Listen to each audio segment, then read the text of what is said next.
ठीक है। जैसे ब्रेटन वुड्स सम्मेलन का परिणाम है, ऑप्शन में आ गया IMF, NDB, WTO, ठीक है, उपरोक्त में से सभी, तो IMF हो गया।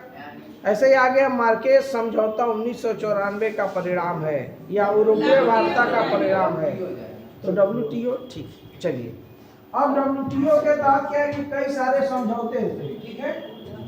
WTO की स्थापना के साथ बहुत सारे समझौते किए गए, क्योंकि व्यापार क्या होगा, व्यापार सेवा में भी होगा, वस्तु में भी होगा, ठीक है। तो इन सब को संचालित करने के लिए कई समझौते किए गए। तो उसमें पहला समझौता ऐसे लिखिए, विश्व WTO के तहत समझौते, छोटा सा हेडिंग, WTO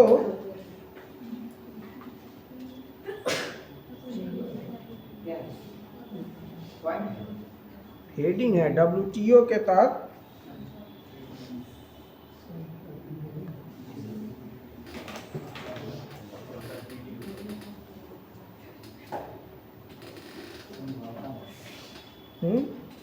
WTO के तहत समझौते, ठीक है। और इसको पहला लिखिए, कृषि पर समझौता। इसी पर समझौता है।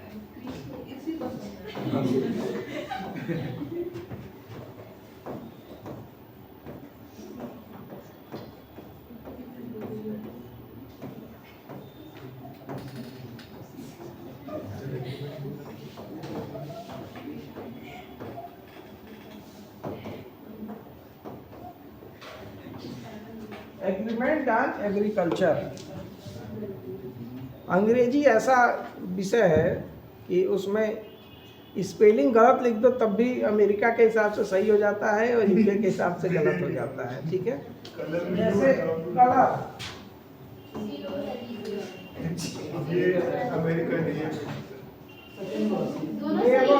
दोनों सही है, अलग अलग यूके और US के हिसाब से दोनों सही। लड़कियों में क्यों रहता है? हैं? यूपी के लड़की क्यों रहता है? क्या होता है?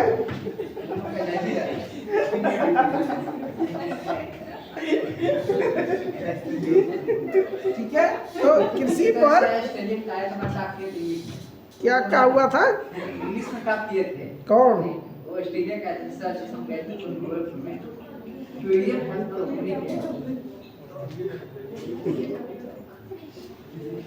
भारत में कौन सा चलता है?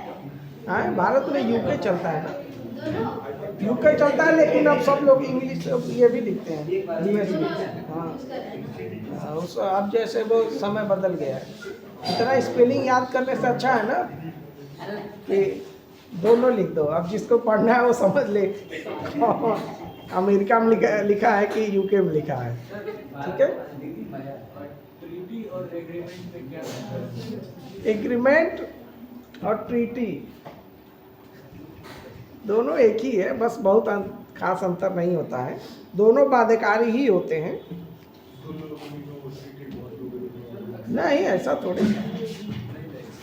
सर जैसे कि दो कंट्री के बीच में खड़ा हुआ ट्रीटी हो जाता है। नहीं, तो वो तो समझौता होगा, दो देश तो आपस में समझौता ही करेंगे। ट्रीटी भी कर सकते हैं, जैसे इंडस वाटर ट्रीटी, ठीक है। कुछ बहुत ज़्यादा डिफरेंस नहीं है, बस नाम का अंतर है, जैसे सुपरवाइजर और ऑब्जर्वर, ठीक है। ऑब्जर्वर मतलब जो केवल देख के, अरे जब सरकारी भाषा में ऑब्जर्वर, सुपरवाइजर सुपरवाइज करता है। तो सरकारी भाषा में ऑब्जर्वर, ठीक है, और बाकी भाषा में सुपरवाइजर। जैसे चुनाव में ऑब्जर्वर की नियुक्ति होती है, तो क्या करते हैं, यही तो देखते हैं ना कौन कैसा सही से काम कर रहा है कि नहीं कर रहा है, पैसा नहीं तो बांटा जा रहा है, ठीक है। और वही काम जो है कि कंपनी में सुपरवाइजर करता है कि अगला काम कर रहा है कि नहीं कर रहा है, बैठा तो नहीं। कंपनी में काम किए हैं, सुपरवाइजर बहुत। चलिए, तो हमारा था कोई जगह छूटा है। चलिए, कृषि पर समझौता, ठीक है। इसमें पहला पॉइंट लिख लीजिए, कृषि व्यापार को सुगम बनाने,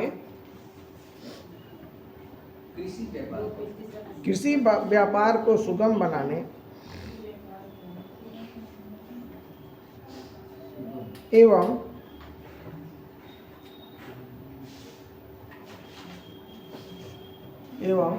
कृषि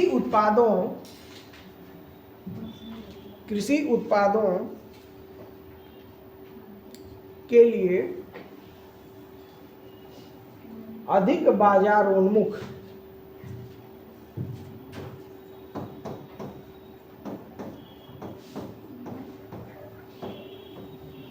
इसको कहते हैं मार्केट ओरिएंटेड, अधिक बाजार उन्मुख नीतियों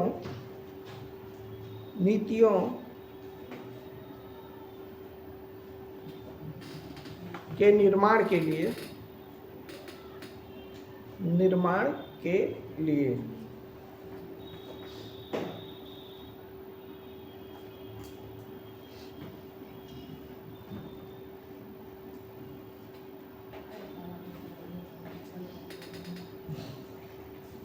ठीक है। बाजार पहुंच कैसे हो गया, तो उसके लिए क्या करेंगे, आयात पर प्रतिबंध हटाएंगे, ठीक है। और उसके अलावा जो है कि क्या है कि सब्सिडी, निर्यात सब्सिडी वगैरह की सीमा तय होगी कि आप कितना दे सकते हैं, ऐसा नहीं इतना दे दिए कि बाकी देशों की वस्तुएं न बिके, तो क्या ये बाजारोन्मुख नीति नहीं होगी, क्योंकि इससे केवल कुछ देश को लाभ होगा, ठीक है। तो अब इसी में जो है कि एक चीज़ और लिखिए,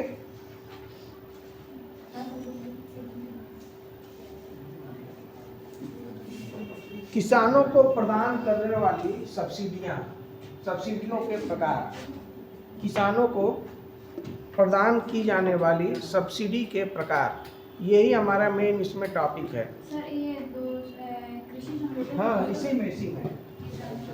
इसी में दूसरा लिखिए, किसानों को प्रदान की जाने वाली सब्सिडी का प्रकार।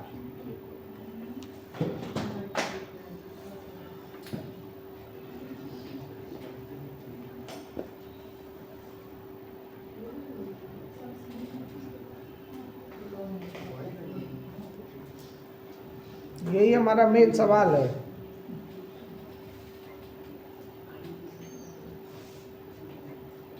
ठीक है, चलिए। WTO के तहत 3 तरह की सब्सिडी है, ग्रीन बॉक्स, ब्लू बॉक्स और अम्बर बॉक्स, ठीक है। 3 तरह की सब्सिडियां इसके अंतर्गत हैं, कुछ अलाउड है, कुछ मना है, ठीक है। पहला इसमें लिख लीजिए, ग्रीन बॉक्स।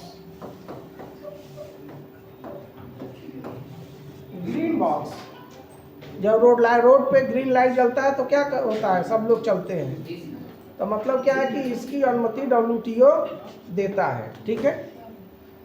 इसमें लिख लीजिए क्या क्या आता है, यही पूछा जाएगा, मेन हमारा यही है कि ग्रीन बॉक्स में तीसरा नंबर हुआ ना इसमें, नहीं सब्सिडी में, हाँ सब्सिडी में, अच्छा ऐसे नहीं आ रहा तो ए लिख देते हैं ना, क्या होगा ए, ठीक है।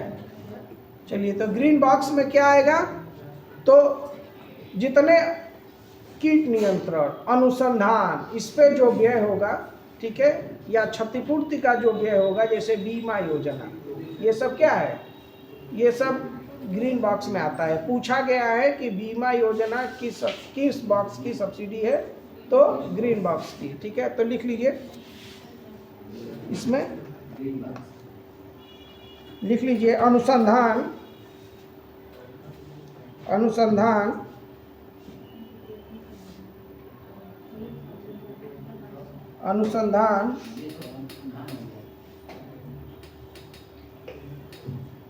कीट नियंत्रण, कीट पेस्ट कंट्रोल, कीट नियंत्रण एवं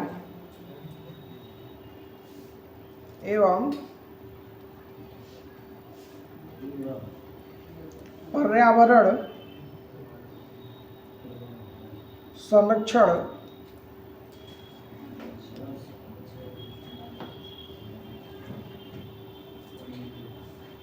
के लिए दी जाने वाली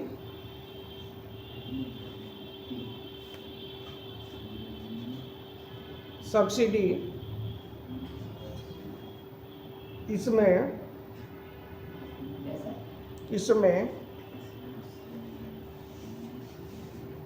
शामिल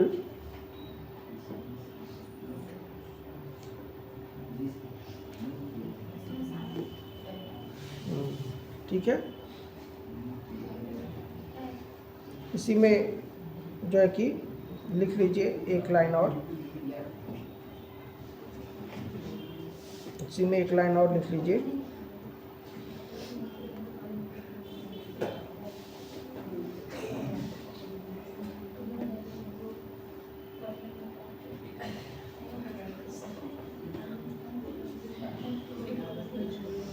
इस सब्सिडी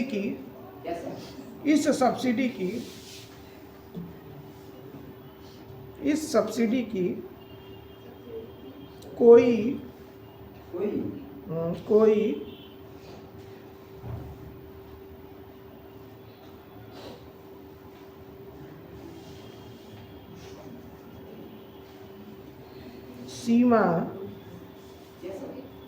सीमा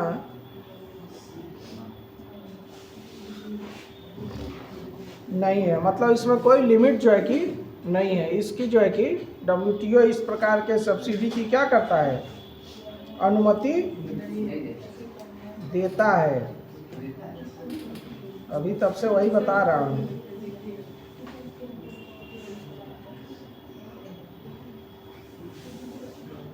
ठीक है, और ये सब सब्सिडी क्या होते हैं, ये डायरेक्ट इनकम सपोर्ट वाली सब्सिडी होती है कि हमने किसानों को पेस्ट कंट्रोल के लिए क्या किया, किसानों को फर्टिलाइजर पे सब्सिडी हमने दे दिया, इंसेक्टिसाइड पे सब्सिडी हमने किसानों को दे दिया। ठीक है, तो ये क्या, ये डायरेक्ट जो है कि सपोर्ट मेजर्स होते हैं। विकसित देश खूब देते हैं इसको। ठीक है, क्योंकि भारत के पास उतनी क्षमता नहीं है तो नहीं दे पाएगा, लेकिन विकसित देशों के पास क्या है, इसकी क्षमता ज़्यादा है तो ये खूब सारा देते हैं। तो इसीलिए WTO ने भी इसको क्या है, अलाउ किया है। क्यों, क्योंकि जो भी WTO में जो विकसित देश है उनका प्रभाव ज़्यादा है। अमेरिका ने एक डिस्प्यूट रिजोल्यूशन मैकेनिज्म है WTO का, अमेरिका उससे बाहर निकल गया है और इस वजह से अभी तक उसका गठन दोबारा नहीं हो पाया, क्योंकि अमेरिका उसके गठन के लिए क्या है, तैयार नहीं है। ठीक है, तो इसीलिए जो सब्सिडी उनके हित में है वो अलाउड है। भारत लगातार इसका विरोध करता है क्योंकि ये सब्सिडियां गरीब देशों के लिए ठीक नहीं है। ठीक है, इस पे कुछ तो सीमा होनी चाहिए। ठीक है, क्योंकि डायरेक्ट मान लो कि आप, अमेरिका का खूब पैसा है, उसने डायरेक्ट सपोर्ट प्रोवाइड कर दिया फ्री में हर चीज़। ठीक है, तो इनपुट कास्ट किसान का क्या हो जाएगा, कम हो जाएगा, तो उसके लाभ जो है क्या हो गया, उसका प्रॉफिट ज़्यादा हो गया। तो अब हो सकता है कि जो इनपुट कास्ट उसका एक गेहूं के उत्पादन में, मान लीजिए 1 किलो गेहूं के उत्पादन में भारत का खर्चा अगर 40 रुपये है तो वहाँ पे उसका खर्चा क्या है, 20 रुपये हो सकता है। तो उसने बिना किसी निर्यात सब्सिडी के कीमतों को घटा दिया।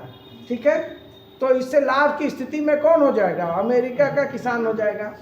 भारत का किसान इस लाभ से क्या हो जाएगा, वंचित हो जाएगा। इसीलिए इस तरह की सब्सिडियों पे नियंत्रण की बात की जाती है। ठीक है, चलिए दूसरा पॉइंट इसमें लिख लीजिए।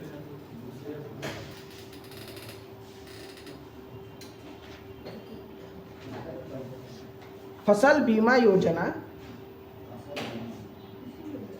इसी में, हाँ इसी में ग्रीन बॉक्स में ही, फसल बीमा योजना एवं सिंचाई के लिए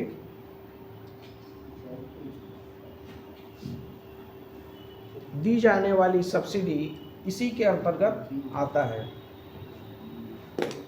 इसी के अंतर्गत आता है।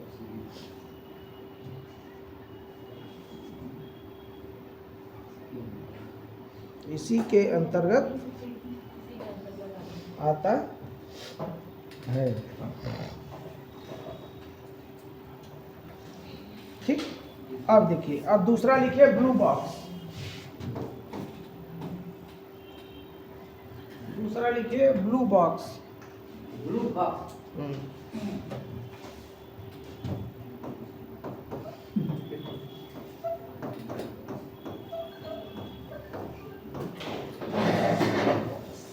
Blue box subsidy, blue box subsidy.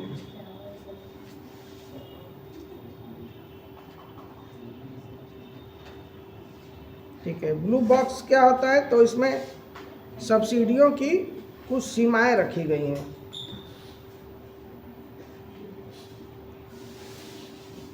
ठीक है, लिख लीजिए।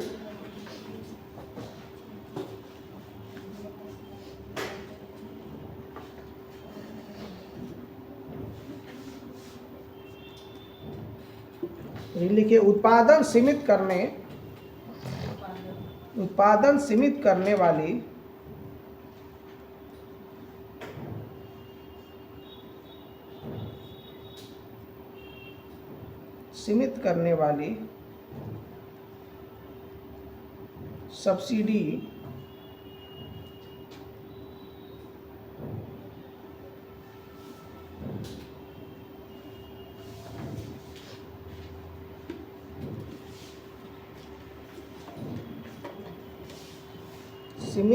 वाली सब्सिडी को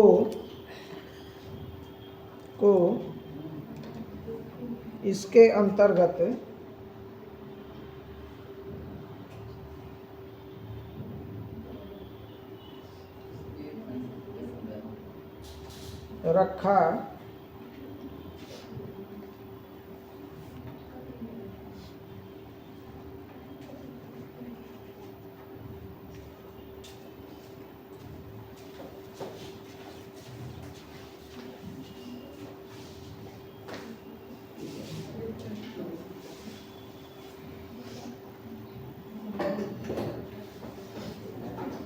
रखा जाता है, रखा जाता है।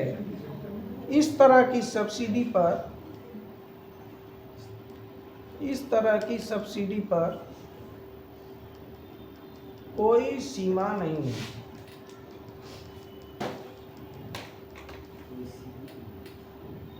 किसी तरह की सीमा नहीं। हाँ, कोई सीमा नहीं है।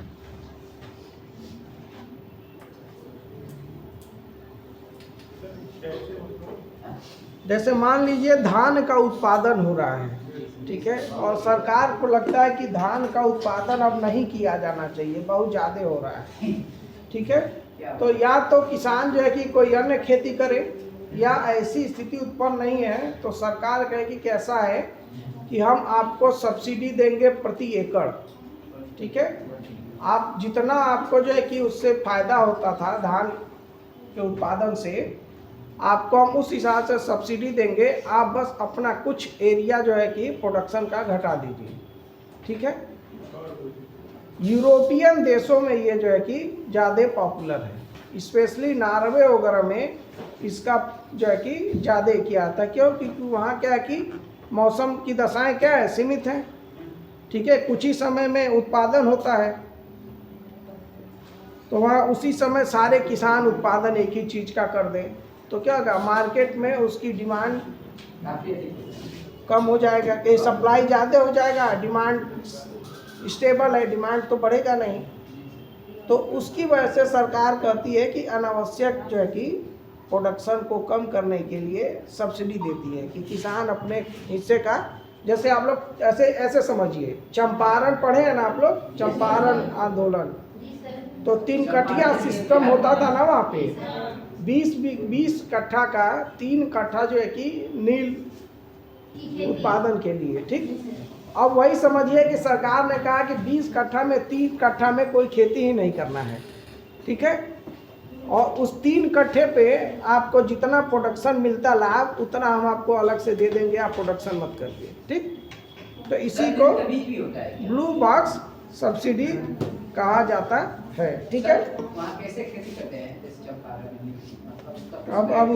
अब सब हिस्ट्री क्लास में पूछेगा कैसे खेती। अब लिखिए अंबर बॉक्स सब्सिडी, सर कौन सा बॉक्स? अंबर बॉक्स,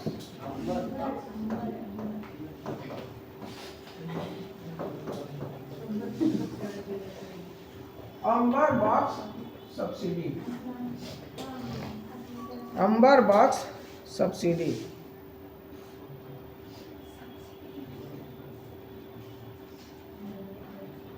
लेकिन सर सरकार उस 3 कट्ठे जमीन पे कुछ और तो उगाएगी ना? नहीं, वो खाली जैसे मैं बताया ना कि अब मान लो उत्पादन उस पर नहीं किया किसान ने, खाली छोड़ दिया, करती तभी तो प्रोडक्शन, अगर जो उत्पादन कर देगा तो प्रोडक्शन बढ़ ही जाएगा ना, इसी कहते हैं। नहीं, कोई और चीज जिसकी मांग हो, हाँ, वो कुछ और कर सकता है। ऐसे फ्री में तो पैसा देगी नहीं। नहीं भूमि छोड़ने का। नहीं, सरकार वो क्या है ना, सरकार ने इसमें यह है कि इसमें प्रोडक्शन लिमिट करना है किसी चीज का, हाँ। ठीक है। अगर वो नहीं कर रहा है तो या तो अपनी खेत खाली करे या किसी अन्य चीज का करे। तो जरूरी नहीं है ना कि अगर धान की खेती के बजाय मक्के की खेती करे तो वो लाभ नहीं मिलेगा।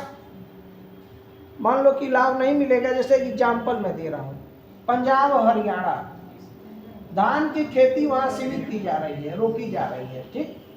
और उसके बदले में मोटे अनाजों की खेती को बढ़ावा दिया जा रहा है, ठीक है। तो अब सरकार ने कहा कि हम मोटे अनाज की खेती पर सब्सिडी देंगे, तो क्या हो गया, धान का उत्पादन लिमिट करने के लिए सब्सिडी हो गया ना। सर पहले वाले ही तो फसल थी वापस, हैं? जैसे पहले वाली ही तो सब फसल हरियाणा के कैसा लोग पहले वाला? जैसे पहले लोग मोटे अनाज खाते अब थे। वो तो मोटे अनाज तो खाएंगे ना, जैसे इसलिए नहीं उत्पादन किया जा रहा है पंजाब हरियाणा में कि मोटे अनाज लोग खाते हैं, वहाँ की दशा धान की खेती के अनुकूल नहीं है, ठीक है। वहाँ जो धान की खेती होती है वो भूमिगत सिंचाई से होती है, ठीक है। इसलिए जो है कि वहाँ पे धान की खेती को सीमित किया जा रहा है, ठीक है। राजस्थान मोटे अनाजों के लिए अनुकूल है, अब वहाँ पे धान की खेती होने लगे तो क्या होगा, जो भूमि जल है वो, और वैसे भी पानी नहीं है और नीचे चला जाएगा, तो इसलिए किया जा रहा है। चलिए, अब तीसरा क्या था, अंबर बॉक्स सब्सिडी, इसी से सवाल आता है। अंबर बॉक्स सब्सिडी लिखिए, यही मेन है, इसी सवाल आता है। लिखिए, व्यापार को प्रत्यक्ष रूप से प्रभावित करने वाली, व्यापार को प्रत्यक्ष रूप से प्रभावित करने वाली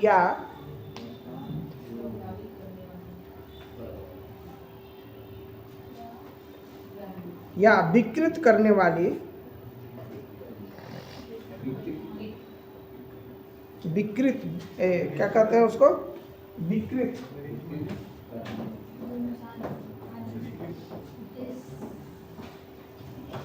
मतलब कि मार्केट को खराब कर रही हैं, डिस्टॉर्ट कर रही हैं, करने वाली सब्सिडी,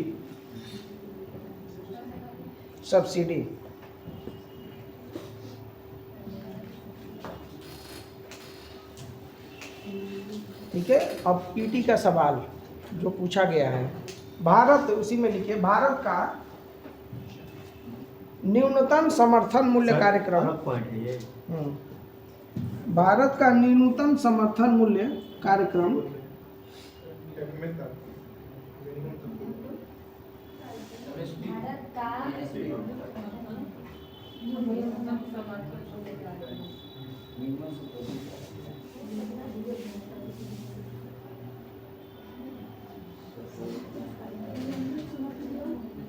भारत का न्यूनतम समर्थन कार्यक्रम क्या, अरे न्यूनतम मूल्य समर्थन कार्यक्रम, भारत का न्यूनतम मूल्य समर्थन कार्यक्रम जो फसलों के लिए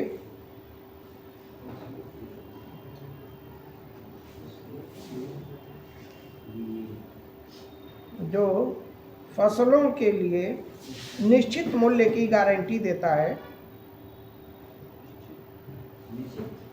निश्चित मूल्य की गारंटी देता है,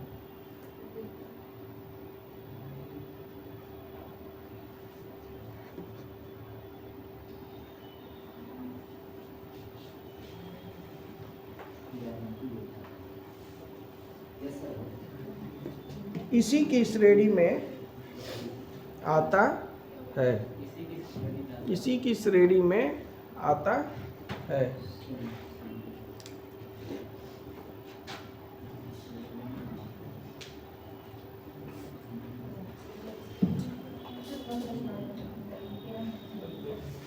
इसी की श्रेणी में आता है, ठीक है। और ये क्या करता है, इसमें सारे तरह के सब्सिडी शामिल हैं जो किसानों को उत्पादन उनके जो है कि क्या कहते हैं, उनका कास्ट कम करने और लाभ बढ़ाने के लिए दी जाती हैं। अब मान लीजिए एमएसपी सरकार ने जानबूझ के बढ़ा दिया, ठीक है, तो क्या हो गया, वस्तु की कीमत बढ़ जाएगी, तो उससे क्या होगा, फूड सिक्योरिटी पूरे विश्व का जो है प्रभावित हो सकता है। गरीब देश अनाज नहीं खरीद पाएंगे। अगर जैसे C2FL पर अगर जो दे दिया जाए MSP, तो गेहूं का कीमत क्या होगा, 50 रुपये हो जाएगा। तो 50 रुपये गरीब देशों का खाद्य सुरक्षा प्रभावित होगा क्योंकि वो खरीद नहीं पाएंगे, ठीक है। तो इस तरह की कोई भी नीतियाँ जो व्यापार को विकृत कर रही हैं कृषि के, या तो उनकी कीमतों को बिल्कुल घटा दे रही हैं या उसको जो है कि बहुत ज़्यादा बढ़ा दे रही हैं, तो वो इसके अंतर्गत शामिल है। हमारा बस एक ही इसका सवाल है, MSP किसके अंतर्गत आता है, तो किसके अंतर्गत, एम्बर बॉक्स के अंतर्गत, ठीक है। और इसमें कुछ सीमाएं रखी गई हैं कम करने के लिए। ये ऐसे नहीं है, कहा गया है कि सब लोग कम करेंगे, इसको कहते हैं डी मिनिमिस, ठीक है। इसमें टारगेट दिया गया है कि इसको धीरे धीरे, चूंकि क्या है कि अचानक से तो कोई भी देश कम नहीं कर सकता, क्योंकि भारत को अपने किसानों के हितों की रक्षा करना है, तो वो MSP लगाएगा MSP पे वस्तुओं की खरीद करेगा ही, ठीक है। तो एक लक्ष्य दिया गया है कि कोई भी देश कब तक इसको जारी रख सकते हैं, तो उसको लिखिए, एक छोटा सा इसमें हेडिंग डाल लीजिए, डी मिनिमिस, ठीक है। एक छोटा सा हेडिंग डालिएगा,